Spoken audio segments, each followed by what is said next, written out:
Hello everyone, today we talk about how to fix the app of Polarr. We will go to settings,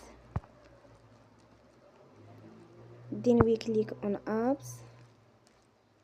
After that we search the app Polarr and we click Dual on for stop. After that we go to storage, then we click on clear cache. In the end you will turn your Wi-Fi and you will turn again. Don't forget to support us by like and subscribe. See you next time and thank you for watching.